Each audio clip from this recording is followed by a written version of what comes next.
Dobrodošli. Danas pričamo o nečemu što bi moglo potpuno da promeni časove matematike. Kako da ih od običnih predavanja pretvorimo u prave, uzbudljive avanture. Gledamo kako se prave edukativne igre pomoću jednog super alata iz Canve koji se zove AI Code. Ovo je pitanje koje muči mnoge nastavnike i profesore. Kako jedan predmet, koji često važi za težak i pomalo suvoparan, pretvoriti u nešto čemu se đaci iskreno raduju? Pa možda odgovor leži u tome da samo promenimo ugao gledanja. Šta ako matematika nije samo gomila zadataka koje treba rešiti? Šta ako je to zapravo igra u kojoj treba pobediti? Baš tu ideju danas istražujemo. I rešenje za ovaj izazov, verovali ili ne, stiže iz Canve, platforme koju svi znamo i volimo zbog dizajna. Ali sada imaju nešto novo, Canva AI Code. To je jedan moćan alat napravljen da oživi ideje, i to bez potrebe da se zna programiranje. I ovo je apsolutno ključna stvar. Znači, ne treba znati ni jednu jedinu liniju koda. Sva moć ovog alata je u njegovoj jednostavnosti. Ako se igra može opisati rečima, onda se može i napraviti. Dobro, a šta je tačno taj Canva AI Code? Pa najlakše zamisliti ga kao nekog prevodioca. On uzme naše reči, našu viziju za neku igru i sve to pretvori u pravi, funkcionalni kod koji radi. Mi opišemo, a veštačka inteligencija stvara. Jednostavno. Zvuči baš moćno, zar ne? Ali pitanje je koliko je zaista lako početi. Hajde da prođemo kroz cijel proces. Vidjet ćete, sve staje u samo 4 laka koraka.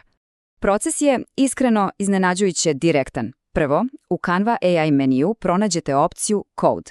Zatim, najvažniji deo, svojim rečima opišete kakvu igru zamišljate. Veštačka inteligencija onda preuzima stvar i generiše kod.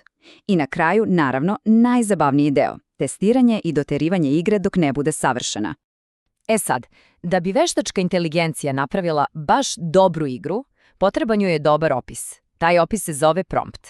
Pa hajde da vidimo kako se piše prompt koji će dati najbolje moguće rezultate. Znači, treba biti što precizniji. Recite za koga je igra, koju matematičku veštinu vežba i kako bi trebalo da izgleda. Dobro je koristiti ključne reči kao što su igra ili edukativno, da AI odmah shvati kontekst. I ne zaboravite, slobodno eksperimentišite, probajte razne opise, igrajte se s tim, vidite šta najbolje radi. Dobro, dosta je bilo teorije. Ajde da vidimo kako sve to zapravo izgleda u praksi. Proći ćemo kroz nekoliko konkretnih primjera koji mogu da posluže kao super inspiracija.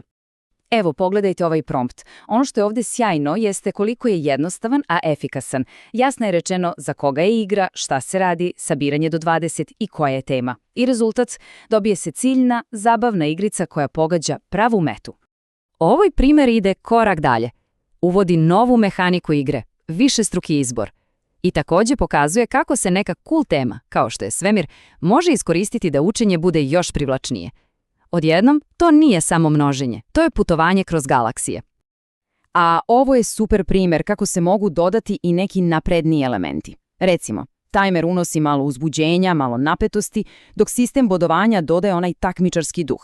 Igra odjednom postaje pravi izazov i motiviše decu da je igraju iznova i iznova. Ovdje vidimo nešto jako pametno, kako se igra može prilagođavati.